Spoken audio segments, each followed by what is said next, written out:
So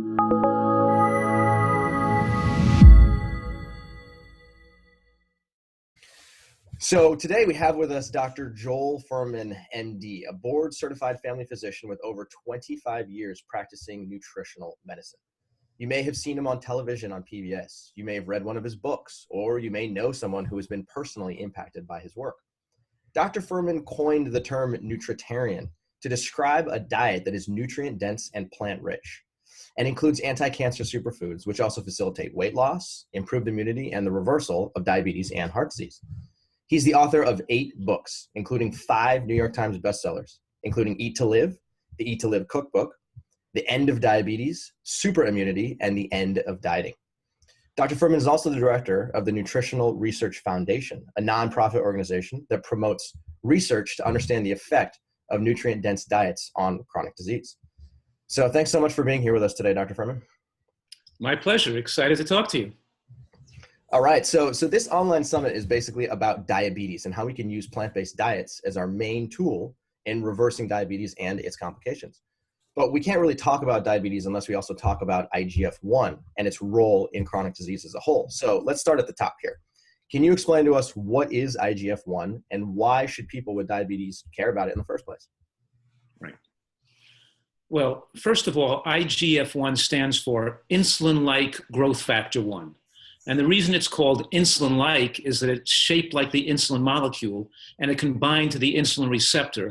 And in some way, like insulin promotes fat uptake and cellular replication and tissue growth, so does IGF-1. They're both growth-promoting and weight gain-promoting hormones. And we have excess calories. Our body produces excess hormones to store those calories as human tissue in the form of bigger muscles and bigger bones and bigger and more fat supply. And we have had a growing population. In other words, the human population has been growing in size, both getting taller and getting fatter, and our organ capacity hasn't been growing in size and in proportion. But in any case, throughout the last 50 to 100 years, nutritional authorities have thought that eating more protein was beneficial. It would promote more growth because the rats grow faster. But now we know through more studies that involve longer numbers of people for many years, so that when we have more protein that drives faster growth and faster human maturity, it shortens lifespan. It ages us faster. It promotes cardiovascular disease. It promotes cancer. It promotes dementia. And lower levels of IGF-1 that are regulated by lower levels of animal protein exposure increases the cell's ability to age slower, to remove toxic metabolites, and to reduce inflammation. So basically we're saying 2 things right here. One is that if we want to push the envelope of human longevity and live as long as humans possibly can, we need to keep animal protein to relatively low levels in the diet, because too much animal protein raises IGF-1 to excessive levels that speeds up the aging process and accelerates our death. Now, on the other hand, we have other factors in animal products that also advance and accelerate diabetes. It's not just IGF-1. And if we look at a meta-analysis performed in 2013, which looked at diabetes over, I think it was 18 years, we found that as animal products were increased in the diet, more meat, more chicken, eggs, fish, dairy, it accelerated the development of diabetes, people getting more overweight and developing diabetes, and accelerated the death of diabetics who already have diabetes already. Now, that's not just the one meta-analysis.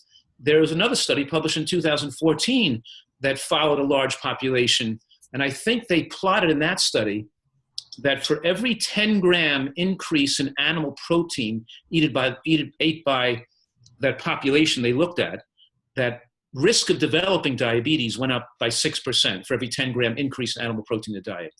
And these scientists hypothesize that it's not merely the IGF-1, It's that the extra type of branched chain amino acids and leucine promotes mTOR activity, which promotes cancer and has an effect to accelerate aging and create inflammation in the body. There's other vehicles, whether it's exposure to toxins and increased iron, which is a pro-oxidant in red meat, worsens diabetes, the exposure to saturated fat, the exposure to less phytochemicals and fiber that you would have eaten, foods you would have eaten if you weren't eating such many animal products. In other words, you'd have to say in general that increased consumption of animal products increases the risk of developing diabetes and increases the death rate from diabetic complications in people who have diabetes. And it's due to various mechanisms, and IGF-1 is just one of those mechanisms. It's really, really interesting. So does too much plant protein have the same impact? No. I mean, that's a key element here. We want people to get more of the protein from plants like green vegetables and beans and nuts and seeds, and less from animal products. And I didn't mention that, people who advocate a paleo diet or a diet for diabetics that has more animal products and less plant carbohydrate in it are looking at short-term data with soft endpoints. Soft endpoints are things like body weight may have gone down, glucose may have improved, cholesterol and triglycerides may have gone down. These are short-term endpoints. Those are good to look like they're improving, are good signs that we're getting good results. But more important than that is death is a hard endpoint, or heart attack is a hard endpoint, or a cancer diagnosis is a hard endpoint. And to look at hard endpoints, your study has to go 10 years to 25 years to see, well, what happens when these people follow these diets richer in animal products long term, and inevitably we find that it increases the risk of death.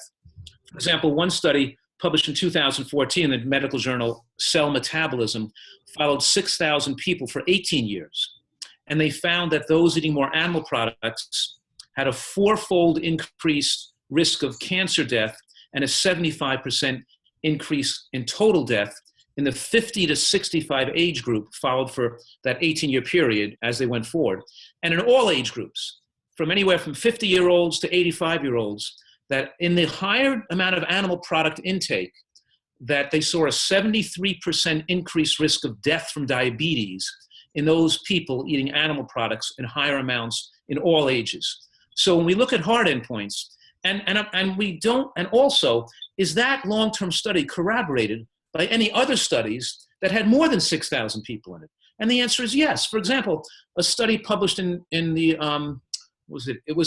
American Internal Medicine, the Annals of Internal Medicine 2010 had 129,000 people in the study, followed for 25 years, looking at death endpoints, following both cardiovascular deaths and all-cause mortality, showing approximately a 43% increased risk of death for people eating more animal products versus less.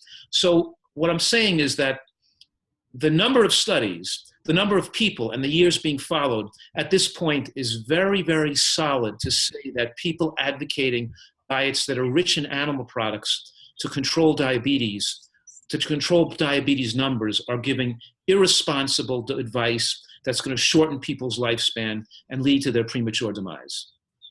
This is fantastic. So you mentioned that cancer is one of the conditions which people who consume more animal products often end up developing, or at least they increase their risk for cancer in the long term. Right. So can you go into a little bit of detail here between the connection between IGF-1 and or insulin and or cancer?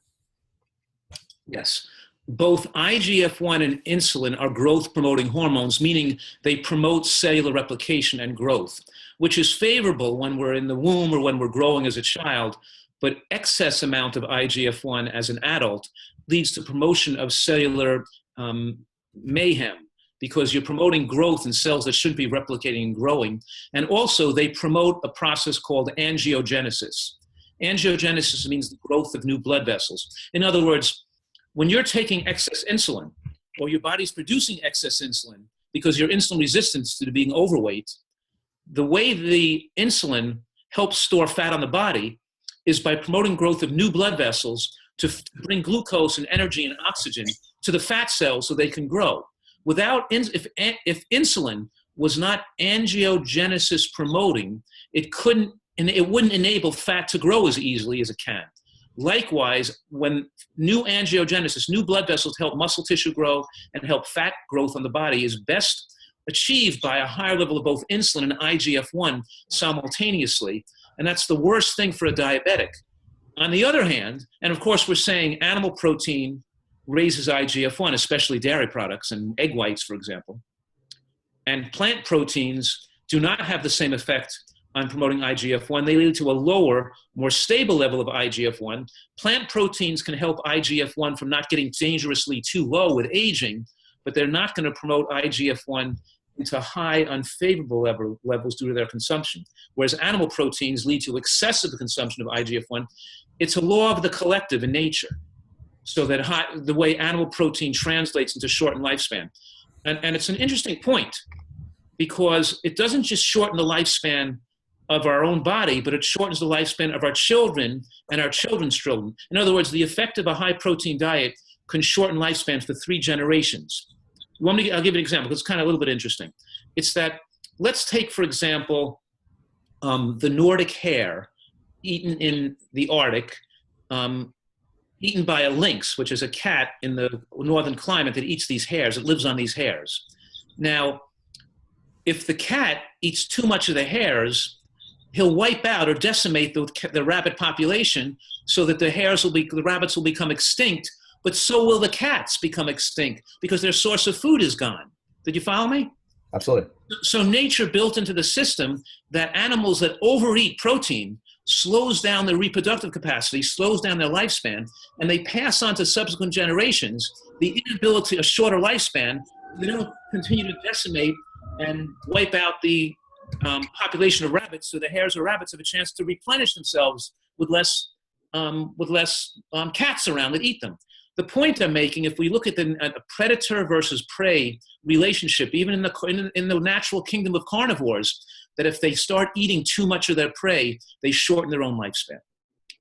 And we are not predominantly a prey animal, but when we eat too much prey, and we eat too much concentrated calories, we shorten our own lifespan, and we also shorten the lifespan due to epigenetic changes of the children that are our offspring.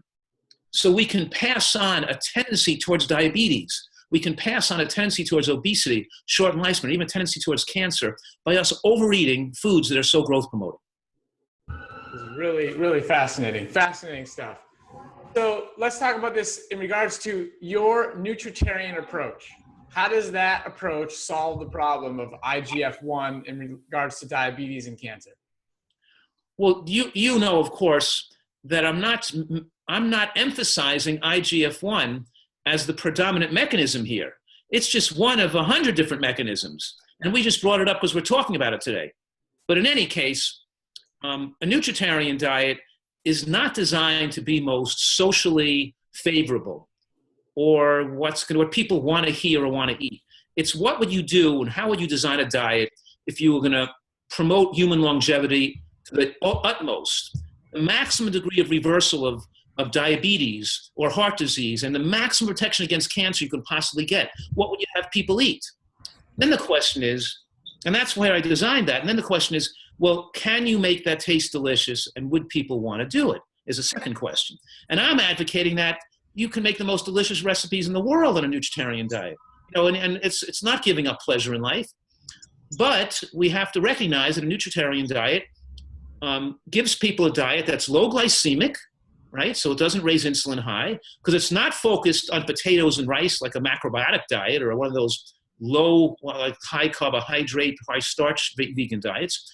It emphasizes a lot of green vegetables and beans and nuts and seeds and tomatoes and onions and berries and eggplant, you know, a broader variety of low glycemic plant foods. So there's not as much of an insulin response, because we're talking here a lot of people that are obese and insulin resistant already, and they can get better faster with a diet that has a somewhat lower glycemic load to the whole diet. The second part is that with the inclusion of these superfoods like green vegetables and raw onion and red kidney beans, and these type of, and flax seeds and chia seeds, you get a broad exposure to with a high amount of phytochemicals and antioxidants, and you get a broad exposure to a good variety of phytochemicals and antioxidants. This is not just about fat, protein, and carbohydrate. It's not just about macronutrients. It's about micronutrients, and the amount of micronutrients your body needs to utilize.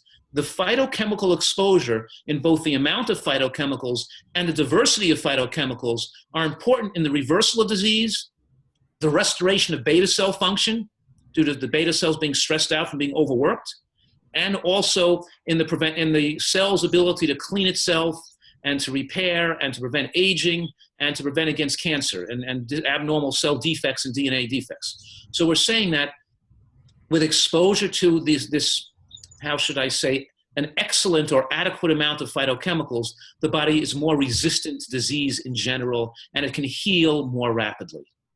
So we're talking about a lot of different mechanisms going on here simultaneously. And one of those mechanisms, which you were talking about, is hormones. Like IGF-1 and insulin are hormones, and we want those hormones to be favorable or relatively low compared to where Americans are. You said something really, really important there about beta cell restoration. Can you talk about that? How, for whether you're type 1 or type 2 and your beta cells have been damaged for whatever reason, can they be restored?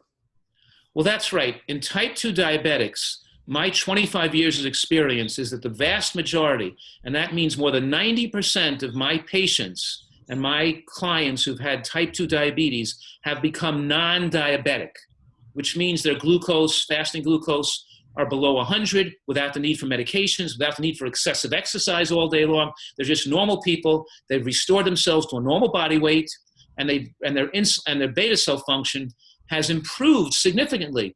And it doesn't have to come back to normal completely, because obviously the body, when it's not overweight, it doesn't need to have such a huge amount of beta cell function. But I'm advocating, in my my position is that I've seen beta cell function improve as measured by, C-peptide and insulin, fasting insulins, that I've seen beta cell function improve because of the high nutritional profile or the nutritional excellence of the nutritarian diet. Now, certainly cells can repair and rejuvenate when they're in a higher nutrient environment, where they couldn't do in an environment, either they were stressed from increased refined or high glycemic foods, they're increased, or from a high amount of fat on the body impairing insulin uptake. It makes them overproduce. An overweight person might be producing 10 times as much insulin as a person in normal weight. So we restored this person to normal weight. They don't need all that insulin production, but at the same time, the high nutrient environment, the high amount of phytochemicals and antioxidants enable them to repair some of that loss of beta cells. And proof of that concept is all the type 1 diabetics that I've been to restore to normal again. Let me say that one more time, just so you make sure that I'm clear here, is that in my years of practice, I've taken care of a lot of type 1 diabetics that have become non-diabetic. And that means there are no more insulin. However, the type 1s that were able to reverse it were those who were young and came to me early when they were first diagnosed with type 1 diabetes. I have actually 4 type 1 diabetes patients right now that I'm working with who are on no insulin. They're like between the ages of, one is 4 years old and one's 11 years old, between the ages of 4 and 11. They came to me within a couple of months, 1 to 4 months of being diagnosed. And starting the nutritarian diet, their need for insulin came down to within a few months of not requiring it anymore. And I was discussing with Cyrus that it's interesting because I've checked not just their insulin levels and their C-peptide levels, but I checked their islet cell antibodies. And the antibodies that the body produces that destroy the autoimmune attack on the beta cells in the pancreas is measurable. And those autoantibodies don't disappear, but as they follow this program over time, as I've checked their antibodies over months, I've seen over 4 months to 8 months to 12 months to 18 months, the antibodies have gone down lower and lower and lower. So the longer I'm seeing with time that they start at first not to lose beta cell and then to be able to reclaim some beta cell function with time. So, and early on, which is very interesting to this population, because nobody's seeing this really, there's not many doctors who can report on this phenomenon, because they're not really observing this, a person eating this healthy. So what we see in some of these kids, they restore enough beta cell to get normal glucose. In other words, their glucose levels are running between 70 and 90. They wake up in the morning with a glucose of 70, and they go to after a meal, it's 120, but an hour later, it's good. However, when they get a viral infection, they get a flu, or they're really sick with a fever, all of a sudden they get a reading of 200 on their glucose monitor. You know what I mean? I see that they don't quite have normal beta cell function yet. It's enough beta cell function coming back to make them non-diabetic, but it's not enough to handle the stress of maybe being sick. But then over time, a year later of continuing to follow the program, then they can handle the stress of being sick without having their glucose go as high. You follow what I'm saying? Definitely for the building up resistance. I'm seeing some rated beta cell restoration with time due to starting this early in life. And I'm not claiming that the majority of type 1s can reverse. I'm just saying that my experience is that when the type 1s come very early onto this program, I'm seeing most of them get dramatic improvement. And the most fascinating thing is these little 5 and 8-year-old kids saying to me articulately, I'll eat anything you tell me to do. I will be 100% compliant. They don't use the word compliant, but they literally tell me, I'll do anything you tell me to do so I don't have to take insulin, and so I can get rid of my diabetes. They're little perfect nutritarians, and they're enthusiastic about it. They don't have one drop of junk food or anything. You know what I mean? They'd be amazed at how excited they are and how 100% compliant. There was this one child from, I think, the South, he was, and he said to me, Dr. Fuhrman, will you always be my friend? Something like that. So it's so cute. I'm just saying they're so cute and so appreciative of me working with them. You know what I mean? Absolutely. So I am so glad we are talking about this, because the number one thing that plagues the type 1 diabetes population is this fear of using insulin, exogenous insulin or injected insulin from the outside world. So what happens is that people who end up developing type 1 diabetes, they go onto the internet and they start searching, and the first thing they're hit with is a ketogenic diet or a low carbohydrate diet. And right. All of the information about low carbohydrate diets indicate that by doing it, you can reduce your insulin usage. So a lot of people with type 1 diabetes, they just do it hook, line, and sinker. They say, fine, carbohydrates are my enemy, insulin is my enemy. The way for me to reduce my insulin usage or get rid of my insulin usage is to adopt a ketogenic diet. But what you're saying is the exact opposite here, which is you can adopt a nutritarian diet, and you can, in some situations, completely get rid of insulin use, but overall, you can reduce your insulin exposure significantly. Let me be clear about that, okay? Because I'm not saying that type 1 diabetics who've been diabetic for 10 or 15 or 20 years can become non-diabetic. I want to be clear about that. I'm only seeing those results happening with young diabetics when I work with them when they're initially diagnosed, okay? So that's clear, right? However, on a ketogenic, high animal product, high fat diet with olive oil and nuts and almonds and avocado and a lot of meat and whatever it is, they can reduce their insulin use by about 30% usually. On a nutritarian diet, though, that still contains nuts and seeds, but green vegetables and beans and very low in animal products and no animal products, so high in phytochemicals, we see those long-term type 1 diabetics reduce their insulin needs between 60 and 70%. Twice as much reduction in insulin compared to the ketogenic diet without accelerating your risk of death. I have a local anesthesiologist right here at the hospital. He had a type 1 diabetic. He was about 45 years old, and he was about 60 pounds overweight. He couldn't function as a doctor anymore. He wanted to quit his practice. He couldn't concentrate during surgery because he was getting highs and lows. And one of the doctors in the hospital recommended he come to see me. He lost 60 pounds within 4 months. You should see him. His body's ripped like a bodybuilder. He's got a washboard stomach. He looks great. He's a type 1. He's only using about 20 units of insulin a day, whereas before he required 60 units of insulin a day.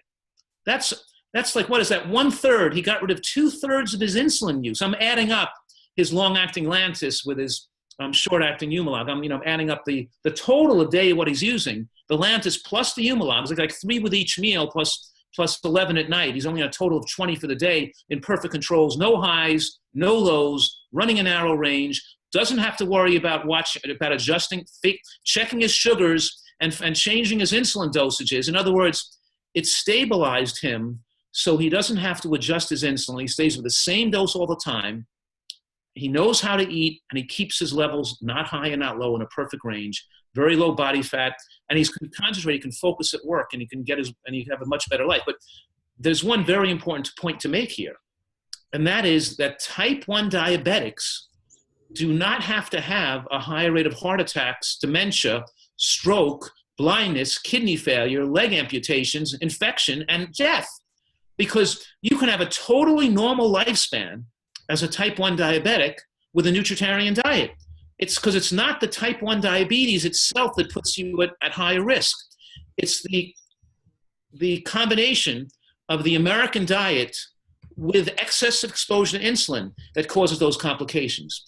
And it's the combination of the high ketogenic, high animal protein diet with type 1 diabetics that causes those increased risk of death and the increase of cancer and heart attack rates. It's not the type 1 diabetes itself. It's the therapies they use for the type 1 diabetes that cause the shortened lifespan. So a person like you, Cyrus, and you have type 1 diabetes. Both of us do. Both of you do. So I'm claiming that you guys can still have the opportunity to live to be 100 years old. Whereas, because it's not the type 1 diabetes that's going to shorten your life, because you can utilize insulin in the healthy biological range or the physiological range that a healthy person, because I'm eating a healthy nutritarian diet and I don't have type 1 diabetes, but my pancreas has to produce between 50 and 25 units of insulin a day. My pancreas doesn't have to produce 40 to 60 units of insulin a day. It only needs to produce, so as long as you're producing the same amount of insulin, utilizing the same amount as I'm utilizing, because your diet's the same diet and you're keeping yourself slim, then having type 1 itself is not the cause of the increased morbidity and mortality we see in that community. So it's so important what you're doing, because this is essentially telling type 1 diabetics that they don't have to have a heart attack before their 50th birthday, and they don't have to have their life cut short. They have a normal lifespan potential, but only if however, there's a big but here, that they have to eat much healthfully than other people eat, because we can't have them requiring double the amount of insulin, and that's the problem with the conventional diabetologists and endocrinologists in this community, because they tell people, well, just eat whatever you want. We'll just cover you with more insulin. Measure out your carbohydrates. We'll just add that much carbohydrate. You're going to get that much insulin. They're looking at the glucose level as the factor determining the ultimate results of this person's health. And it's not sufficient to look at the glucose factor. We have to look at the insulin amount they're utilizing and the glucose level and their overall their dietary quality as well. I think what you just hit it on the head. One of the things that we talk about so often is that there's a difference between using an excess amount of insulin and using your physiologically normal amount of insulin. And what you just said is that, your body produces insulin. You don't have diabetes, but yet there is still a requirement for insulin. Every time you eat food, some insulin needs to be produced. So as long as we can keep your insulin exposure, your total insulin production to, like you said, between 15, 25, depending on your size and your activity level, then you're going to minimize your risk for secreting excess insulin, which itself is associated with cancer, heart disease, and other complications. That's right. Excess insulin in a person who doesn't have diabetes, produced by their pancreas due to being overweight and insulin resistant, is lifespan shortening. And excess insulin in a type 1 diabetic is lifespan shortening. And what causes excess need for insulin in a type 2 diabetic is being overweight, right? And what causes excess need for insulin in a type 1 diabetic is also being overweight. And when they use excess insulin, it's a fat storage hormone. It makes them gain fat. It makes them require more insulin. It makes them have to shoot themselves up with more insulin. Type 1 diabetics in America are becoming insulin resistant, and they're requiring too much insulin, which is cutting short their life. Type 1 diabetics have to be lean and have to have low body fat. They got to be able to pull up their shirt and show me their washboard stomachs, right? Absolutely. Well, actually, this is really important because there's a lot of people with type 1 diabetes who are normal weight. They look like me. They look like Robbie. They look like you. And they are the ones who don't believe that they can develop insulin resistance or that they are using an excess amount of insulin. So even though you're right, you can develop insulin resistance and you can end up gaining body mass. There are a large number, I'm talking hundreds of thousands of people with type 1 diabetes who look totally normal and have normal body weight, but yet they still don't understand that they actually are insulin resistant. Right. Well, let's keep talking about this because we're getting into some really, really good stuff here. So another important thing here is, which something Cyrus and I talk about a lot, is that your insulin sensitivity is very important, not just the total amount of insulin you're injecting. So there are some low carb experts that eat roughly 30 grams of carbs a day, and they might take roughly 10 units of insulin. That's a 3-to-1 carb to insulin ratio. So sometimes it's not, would you agree that it's not always just about the total? Oh, but that's what we're saying. There's many other factors involved. We want to use a physiological amount of insulin, relatively low amount, to prevent highs and lows. We want to keep the insulin favorable.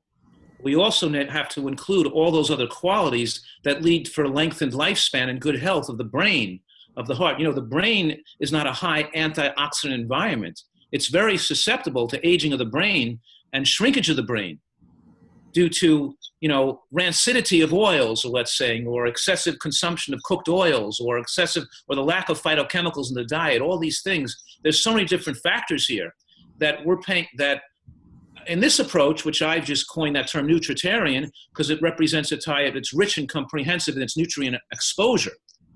And we want to have a diet with a high micronutrient per calorie ratio, more than any. So we're talking here about not consuming excess calories.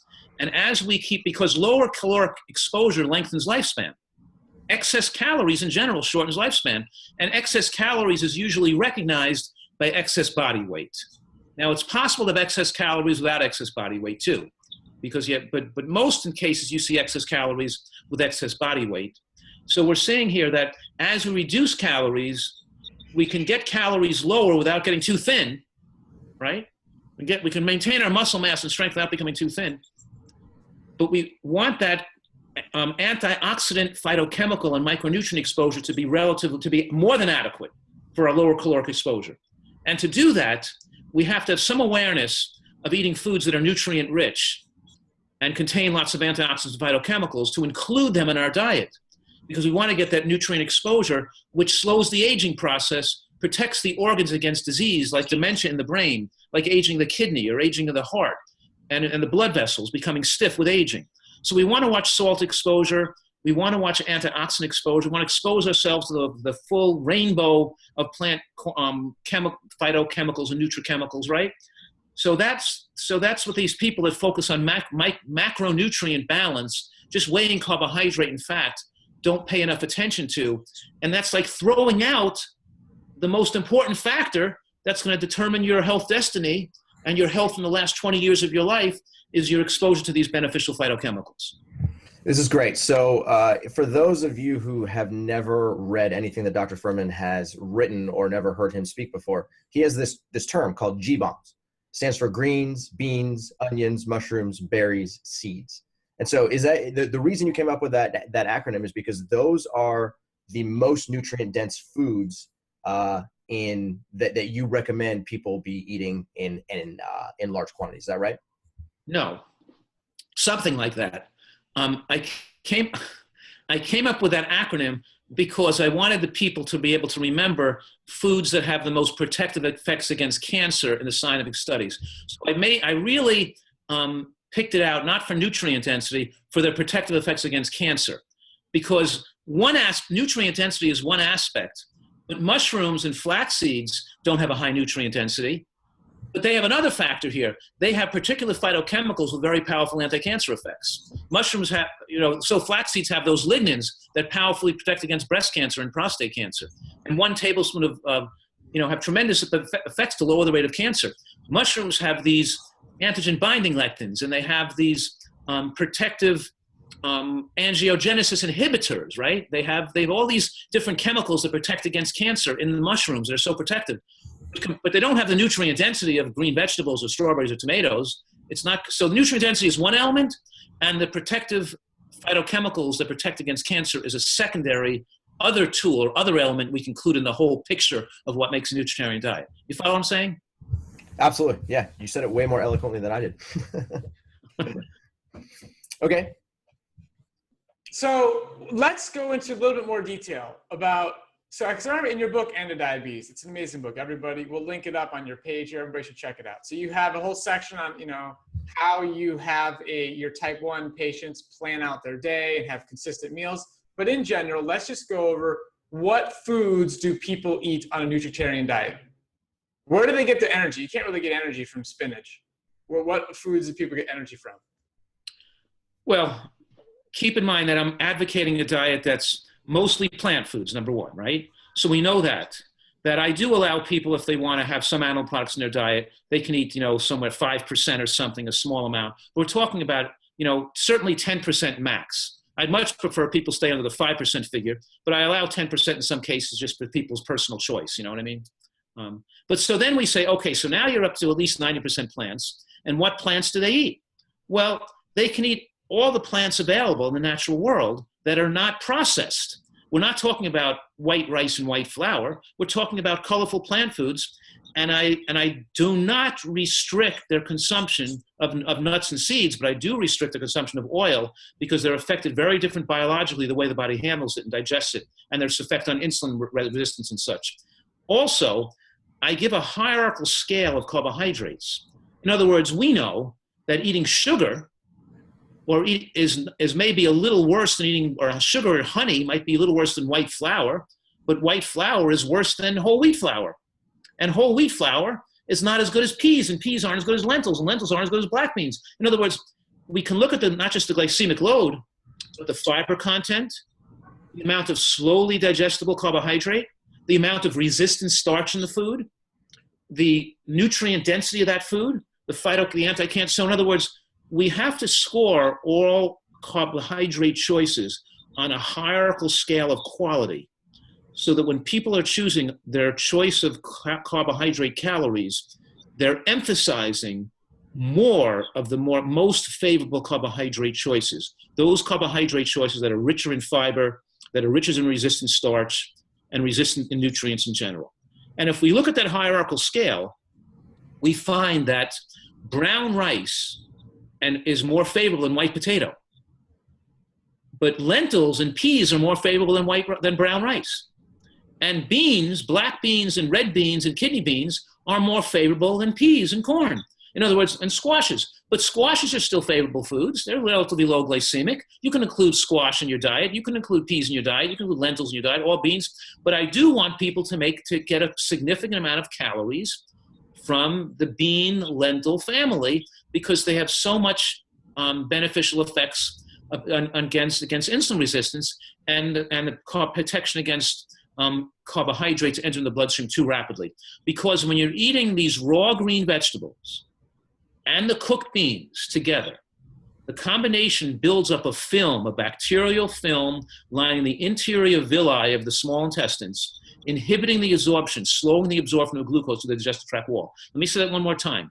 The bacterial buildup from the regular consumption of beans, it's not just that beans are rich in resistant starch, which don't get broken down, which means all the calories in beans don't get absorbed as carbohydrates. The carbohydrate calories are mutated by bacteria into short-chain fatty acids. So part of the carbohydrate calories in beans are turned into fat. It happens so far down in the digestive tract that a good percent of those calories are lost into the stool, increasing stool fat. The carbohydrates that are absorbed from beans are absorbed much more slowly over a period of 3 to 5 hours, not 3 to 5 minutes, like with higher glycemic carbohydrates. So you can keep, so it's a very sustained low glycemic load, not requiring much insulin. But furthermore, the beans create a bacteria film that when you eat oatmeal, or when you eat squash, and you eat fruit, and when you eat peas or corn, or then those calories will have a slower absorption of glucose. It'll lower the glycemic load of other carbohydrates because you're a regular bean consumer. The regular bean, because of the bacterial film built up by the regular consumption of beans. So the G-bombs, the greens, the beans, the mushrooms, and the onions, right, they're not just beneficial because those foods protect against cancer. They're not just beneficial because they're low glycemic load foods. They're also beneficial because they cultivate the right bacterial milieu to build up these beneficial bacteria that lower the glycemic effect of other foods. So the apple you ate, the papaya you ate, or the kiwi is not as glycemic because you ate your greens and your beans and your mushrooms and your onions. And the effect of those foods isn't just while you're eating them. It's called the second meal effect, and it really should be called the second day effect because it occurs the next day and the day after that from regularly. It's not just limited to the meal at which you ate the beans or the green vegetables at.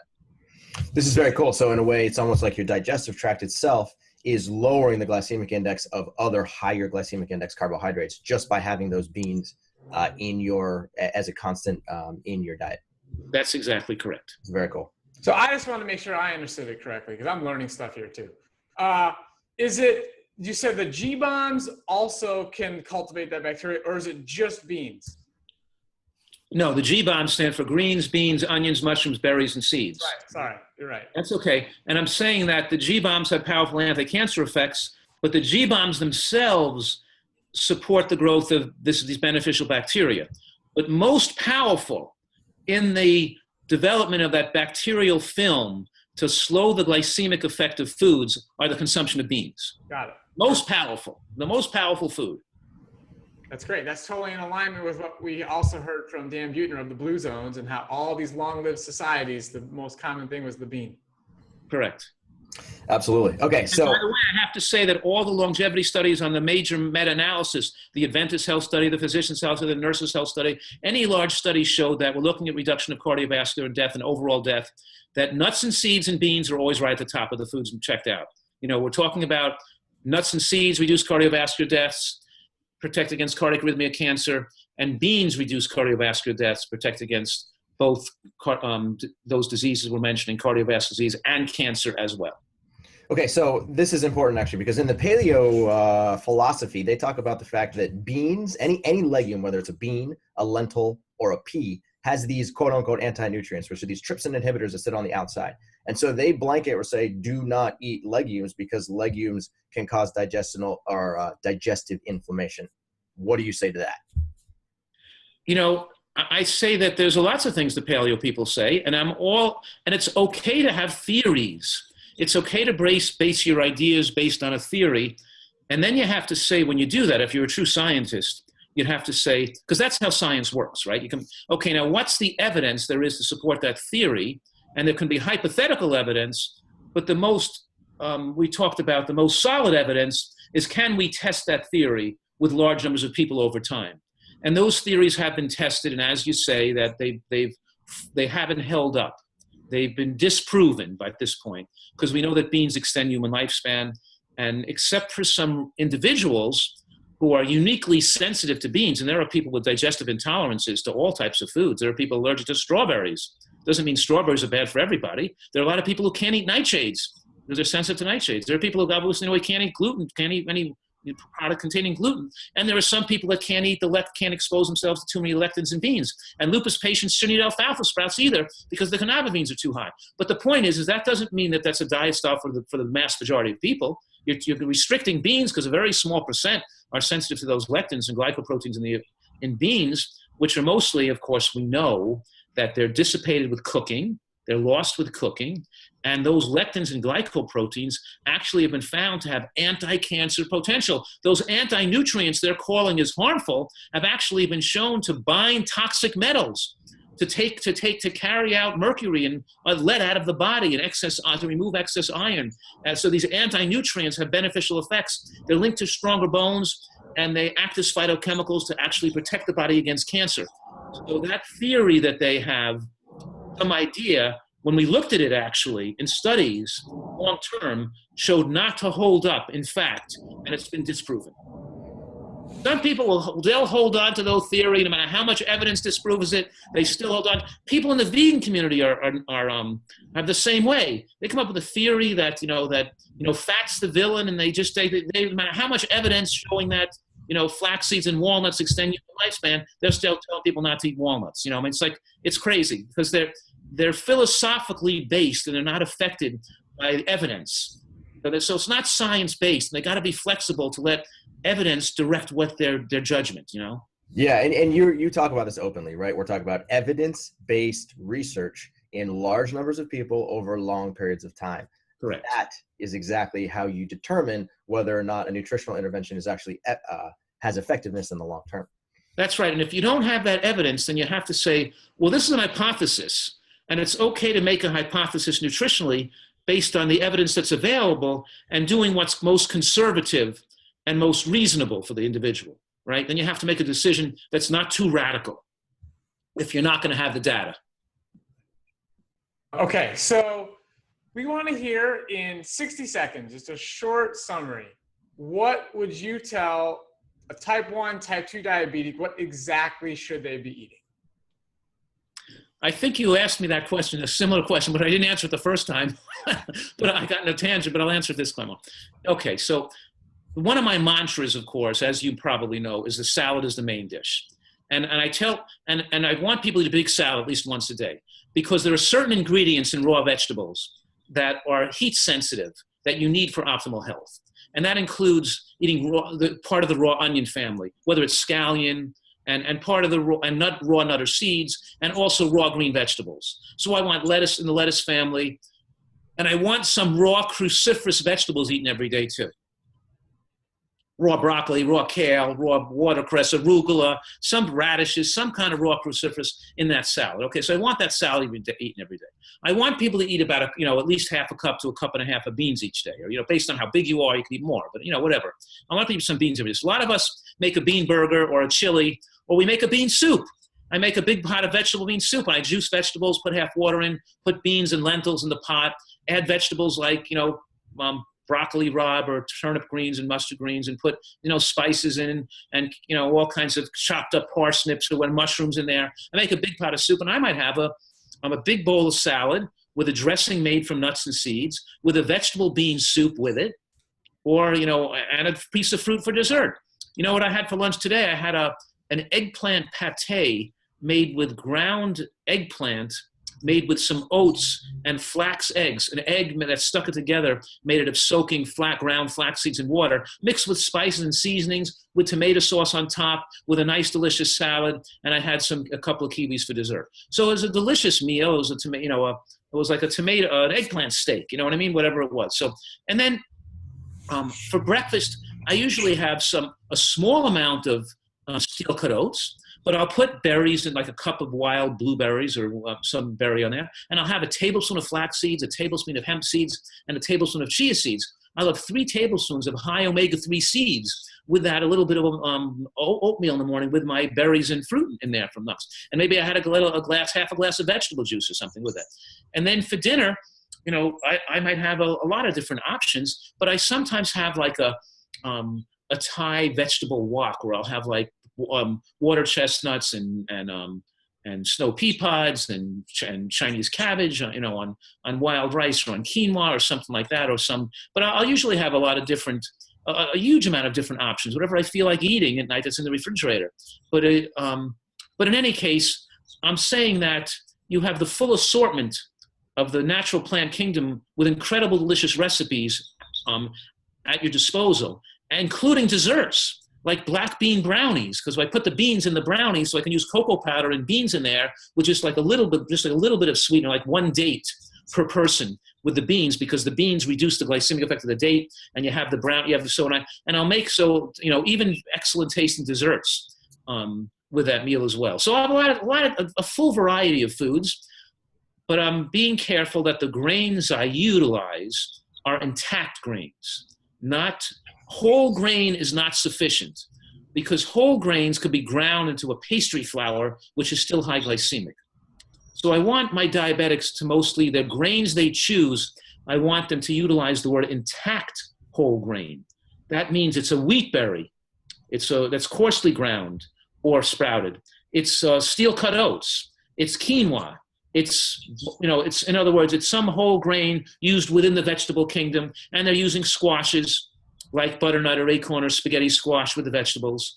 So there's tons of assortment, and they're using nuts and seeds for delicious, an Alfredo sauce they can put on there, made with or a pesto sauce, or made with a little bit of nuts and seeds in there. And especially I'll make my salad dressing and sauces by mixing a nut with a seed, like almonds with some sunflower seeds, or cashews with sesame seeds, to make a delicious sauce for the kale with a little tomato sauce on top, with some roasted sun-dried tomatoes or low salt olives, or roasted garlic in there to bring out flavor in vegetables.